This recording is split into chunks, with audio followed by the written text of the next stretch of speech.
আমি এইটো 17 তাৰিখৰ দিনাখন এই নতুন বিল্ডিঙৰ আধাহিলা কৰিম মানে মোদীজী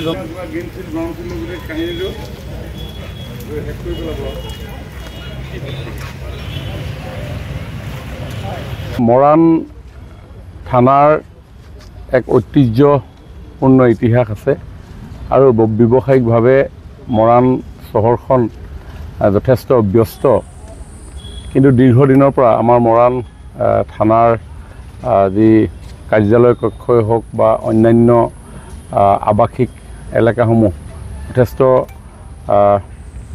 ব্যৱহাৰৰ অনুপযোগী হৈ থকাৰ পৰিপ্ৰেক্ষিতত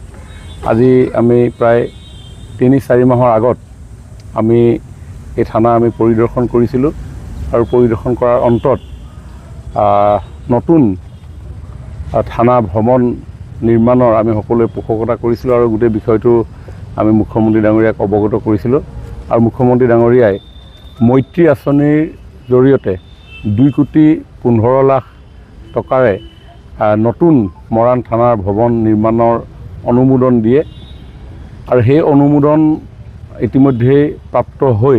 টেণ্ডাৰ হৈ গৈছে আৰু টেণ্ডাৰৰ অন্তত ইতিমধ্যে সেই টেণ্ডাৰ এলটমেণ্ট হ'ল কি নাম আপোনাৰ কোম্পানীটো ATW ইণ্ডিয়া প্ৰাইভেট লিমিটেডে এই নিবিদা লাভ কৰিছে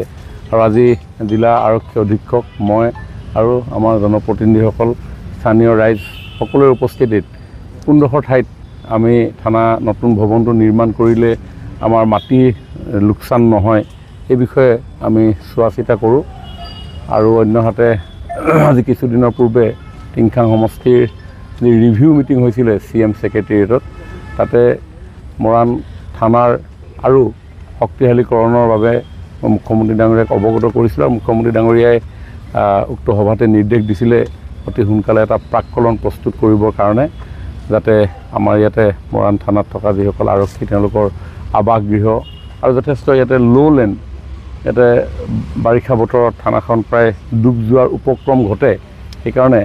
ইয়াত আমাৰ আৰ্ট ফিলিঙৰ কামৰো প্ৰয়োজন আছে যাতে সকলো দিশৰ পৰা মৰাণ চহৰখনত থকা মাজমজিয়াত থকা থানাখন দেখিবলৈ আটক ধুনীয়া হয় তাৰ কাৰণে আমি আজি কিছু ক্ষেত্ৰভিত্তিক পৰ্যবেক্ষণ কৰোঁ আৰু অহা 17 ছেপ্টেম্বৰ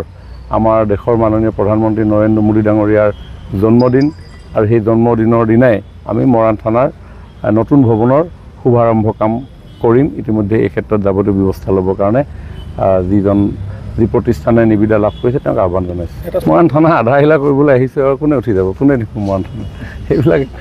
নজনা নুশুনা মানুহৰ কিছুমান কথা হ'ব পাৰে মৰাণ থানাখন নতুনকৈ বনাবৰ কাৰণে আমি টেণ্ডাৰ হ'ল 2,15 লাখ টকা SPA মই আহি জেগা চাইছোঁহি এইবিলাক নাই এইবিলাকৰ ওপৰত কমেণ্ট নিদিওঁ আজি আমাৰ মিনিষ্টাৰ বিমল বৰা ছাৰে ইয়াতে আহিলে আৰু মৰাণ থানা যি এপ্ৰুভেল হৈছে ইতিমধ্যে CM ছাৰে ছেক্ৰেটেৰিয়েট ৰিভিউ লৈ আছে আমাৰ টিংখাং LAC ৰিভিউ যেতিয়া হৈছে তেতিয়া মৰাণ থানাৰ ইন প্ৰিন্সিপাল এপ্ৰুভেল হৈছে আৰু 2,15 লাখত মানে এইটো এমাউণ্টটো চেংচন হৈছে G+1 বিল্ডিং ছাৰে আহি আজি ফাইনেল কৰাই দিছোঁ আমি কি জেগাত বিল্ডিং হ'ব নতুন বিল্ডিঙৰ ইনাগুৰেশ্যন কেতিয়া হ'ব আৰু ফ্ৰণ্টেজ আৰু এণ্ট্ৰেঞ্চ ক'ত হ'ব সেইটো সব আমি ইয়াত আলোচনা কৰিছোঁ তো অতি সোনকালে মৰাণ থানা আমাৰ ইয়াতে নতুন হৈ যাব আপুনি বিচৰা বাতৰি পাব কেৱল নিউজ 18 এপত নিউজ 18 এপ ডাউনলোড কৰিবলৈ স্ক্যান কৰক এই QR কোড গুগল প্লে ষ্টৰতো পাব এই নিউজ 18 এপ